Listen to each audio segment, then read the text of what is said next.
Shalom, selamat pagi dan selamat sahabat anak-anak semuanya. Apa kabar hari ini? Baik ya, sehat pastinya.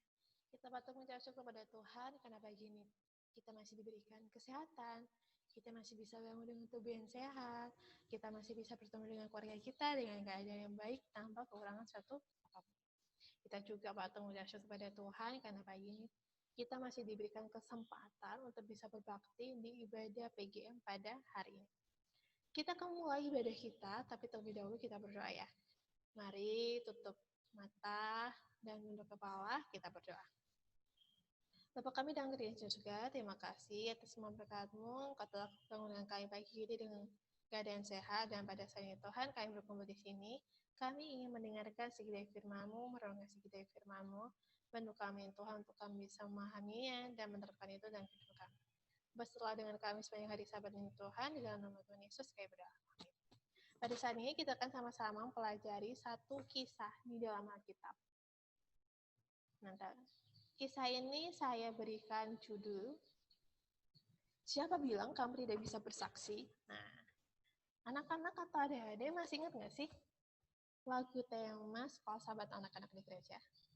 Lagu tema Sekolah Sahabat Anak-anak di Gereja itu berjudul, Saya ingin menjadi seperti Yesus Kristus. Nah, ingin seperti apa?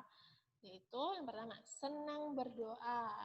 Apalagi, senang membaca Alkitab, senang berbakti, senang berbuat baik, dan senang bersaksi bagi nama Tuhan. Nah, pada saat ini kita akan mulai satu sifat Yesus, yaitu senang bersaksi. Nah, kisah ini saya ambil dari Alkitab di dalam 2 Raja-Raja 5 ayat 1 sampai 5. Boleh dibuka ya sama-sama ya Alkitabnya ya. Di dalam 2 Raja-Raja 5 ayat 1 sampai 5. Kalau kita baca dalam kitab tersebut, pasti kita sudah tidak asing ya dengan cerita Naaman yang disembuhkan dari kusta. Naaman ini adalah seorang panglima dari negeri Aram. Saat itu dia sedang sakit kusta. Nah, ada seorang gadis tawanan di rumahnya yang bekerja di rumahnya, memberitahukan kepadanya ada seorang nabi di Israel bernama Nabi Elia. Nah, Nabi Elia itu bisa menyembuhkan penyakit Naaman. Nah, Naaman itu langsung pergi ke Israel. Nah, dia bertemu dengan Nabi Elia, dan oleh karena berkat dan kemurahan Tuhan, Naaman bisa sembuh. Nah, pada saat ini, kita nggak akan pelajari mengenai Naaman. Siapa itu Naaman? Bagaimana dia bisa sembuh? Tetapi kita pada saat ini mempelajari mengenai seorang gadis kecil yang bisa dibilang nggak terlalu diceritakan dalam Alkitab. Nah, yang menjadi pertanyaannya saat ini adalah siapa sebenarnya gadis kecil itu? Nama gadis itu nggak ada di dalam Alkitab, tidak ditulis, bahkan latar belakangnya pun tidak diketahui. Namun dia itu hidup sekitar tahun 852 sampai 880 sebelum Masehi. Dia masih muda, gadis kecil, umurnya sekitar 12 tahun. Kalau 12 tahun itu kira-kira masih kelas berapa ya? Kelas 6 atau kelas 1 SMP lah ya. Masih kecil itu. Dan dia ini adalah seorang Yahudi atau bangsa Israel. Namun, dia adalah seorang tawanan yang menjadi seorang hamba atau pelayan di rumah tangga Naaman. Yang tugasnya yaitu melayani istri Naaman. Kita bisa bayangkan ya, seorang gadis kecil berumur 12 tahun, dia masih kelas 6 atau kelas 1 SMP, jauh dari rumahnya, jauh dari keluarganya. Bukan jalan-jalan, tapi dia ditawan. Dia bahkan menjadi seorang budak yang mengerjakan seluruh isi pekerjaan di rumah orang lain. Seorang budak itu kerjanya apa sih? Bukan nonton TV, bukan tidur-tiduran, tapi dia membersihkan semuanya.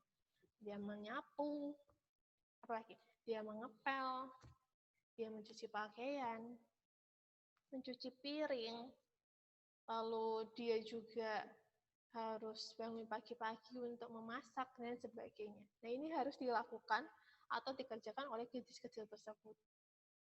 Namun, walaupun begitu, kita masih ada satu pelajaran yang bisa kita ambil dari kisah gadis kecil yang ditawan di rumah Naaman.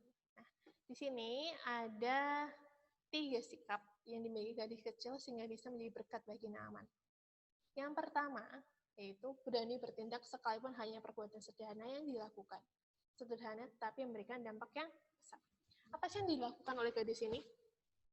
Gadis kecil ini tuh hanya memberitahukan atau memberikan saran kepada tuannya bahwa ada seorang nabi di Israel yang bisa menyembuhkan penyakit Naaman tersebut, karena Naaman ini sudah pergi kemana-mana untuk berobat, tapi dia juga nggak sembuh-sembuh. Nah, gadis ini memberikan saran untuk pergi ke Israel saja menemui Nabi Elia, karena Nabi Elia ini bisa menyembuhkan. Nah, melalui perkataan kecil tersebut, kita juga bisa memberikan dampak yang besar bagi kehidupan seseorang. Karena itu, dalam perkataan, kita harus berhati-hati dengan perkataan. Karena sekecil apapun yang kita ucapkan itu berdampak. Ada 2 hal, berdampak positif atau berdampak yang negatif. Sikap dan tutur kata kita bisa mempengaruhi seseorang. Misalnya ya, saat teman kita sedang jatuh, apa yang kita lakukan? Apakah kita menolongnya, membantunya, mengobati lukanya, atau malah kita membiarkannya, mengeceknya? Nah, sekecil apapun itu pasti berdampak bagi orang tersebut. Oh, temanku ini kok baik banget ya. Aku nggak bawa bekal, dia ngasih bekalnya untuk aku. Oh, temanku ini kok jahat banget sih. Aku jatuh malah diejek-ejek. Aku lagi kesakitan, bukannya dibantuin, malah diejek-ejek. Nah, ini ada satu pilihan bagi kita. Apakah kita memilih berdampak baik kepada orang lain, atau kita mau memilih berdampak buruk bagi orang lain. Yang kedua, sosok pribadi yang dapat dipercaya. Gadis kecil ini dapat dipercaya. Ini bicara soal kredibilitas. Kredibilitas, apa sih itu? Kredibilitas itu adalah orang yang bisa dipercaya. Nah, gadis kecil ini sudah dipercaya di keluarga Naaman. Kalau nggak dipercaya, nggak mungkin dong istri Naaman memberitahukan kepada Naaman. Dan bahkan dikatakan di dalam 2 Raja-Raja 5 ayat 4, Naaman langsung bertindak, dia langsung pergi ke Israel. Artinya bahwa gadis ini itu sudah dekat dengan keluarga Naaman. Dia memiliki satu hubungan yang baik kepada Naaman dan keluarganya, sehingga orang-orang di rumah itu percaya kepadanya dan langsung melakukan apa yang dikatakan oleh gadis tersebut. Lalu bagaimana sih cara kita bisa membangun kredibilitas tersebut? Bagaimana kita bisa membangun kepercayaan untuk bisa bersaksi? Nah, kita baca di dalam Alkitab ya, di dalam 1 Timotius 4 ayat 12, sama-sama buka ya.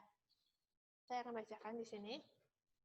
1 Timotius 4 ayat 12, jangan seorang pun menganggap engkau rendah karena engkau muda. Jadilah teladan bagi orang-orang bersaya dalam perkataanmu, dalam tingkah lakumu, dalam kasihmu, dalam kesetiaanmu, dan dalam kesucianmu. Jadi di sini, bagaimana cara kita untuk bisa bersaksi atau membangun kepercayaan orang lain, yaitu dengan sikap dan teladan kita.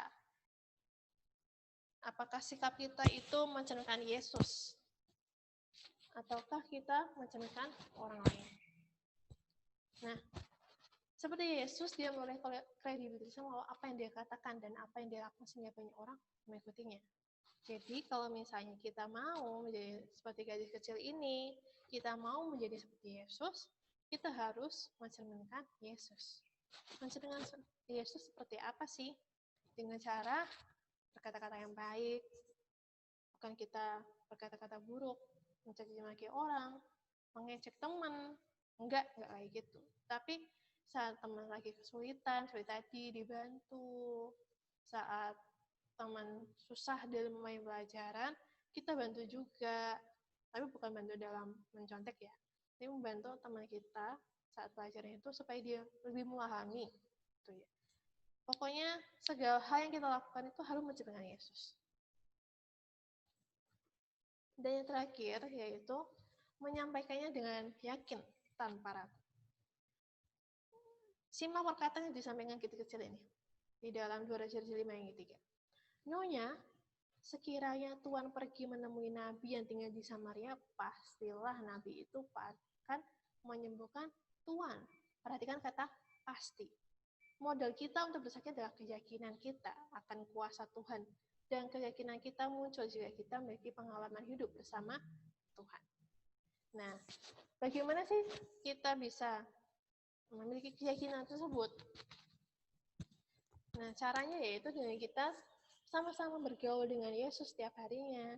Kita berdoa tiap pagi, tiap petang, membaca Alkitab, merenungkan firman itu siang dan malam, bersekutu dengan saudara-saudara seiman kita, dengan keluarga kita, merenungkan tentang Tuhan Yesus.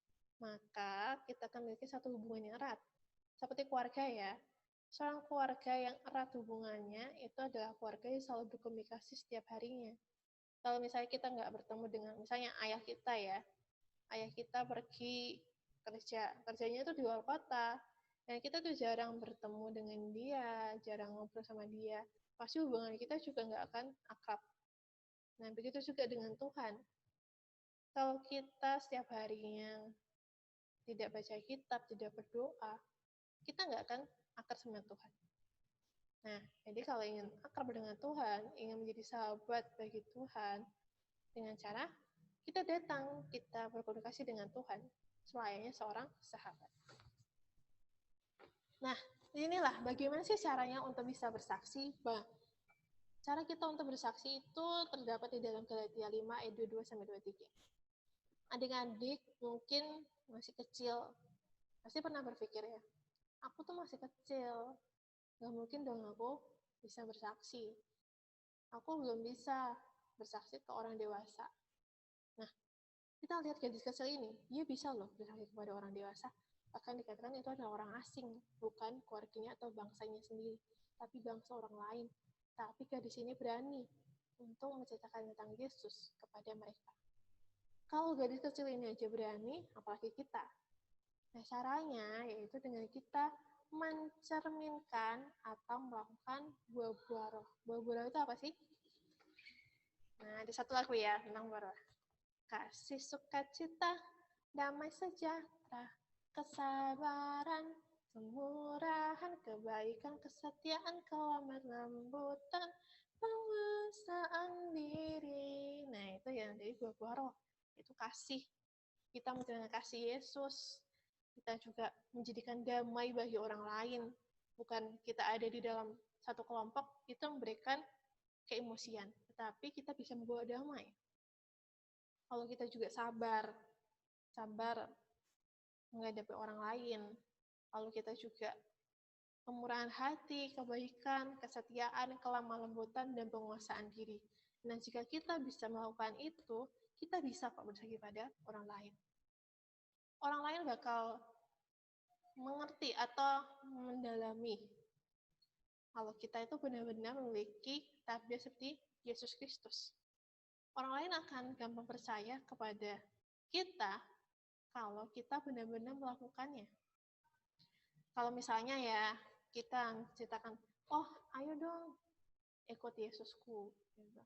Tapi tingkah lakumu masih suka berantem, omongannya masih kasar, terus masih nyontek, masih nggak hormat sama orang tua. Orang lain pasti berkata, dia benar-benar murid Yesus nggak sih? Nah, tapi kalau misalnya kita menceritakan kasih Yesus, sikap kita juga menunjukkan kasih Yesus, sikap Yesus, orang lain akan percaya. Oleh karena itu adik-adik semuanya, anak-anak semuanya, hendaklah pada pagi hari ini kita bisa untuk bersaksi mulai sekarang, melalui sikap, melalui perkataan kita, supaya orang lain bisa mengenal Yesus dan orang lain bisa sama seperti kita diselamatkan. Baiklah, untuk menutup perbaktian kita pada hari ini, kita sama-sama berdoa ya. Bapa kami dalam kerajaan surga, terima kasih Pak untuk semua berkat-Mu. Kami telah mendengarkan atau mendengar dari firman-Mu untuk kami Tuhan, untuk kami bisa bersaksi kepada semua orang mengenai kasih-Mu, melalui perkataan kami, melalui pendengaran lagi. supaya apapun yang kami lakukan, apapun yang kami katakan itu sesuai dengan kehendak-Mu saja. Berkati kami sepanjang hari Sabat ini Tuhan, ampuni kami itu semua dosa-dosa kami, dalam Tuhan Yesus kami berdoa. Oke, terima kasih. Selamat Sabat, Tuhan memberkati.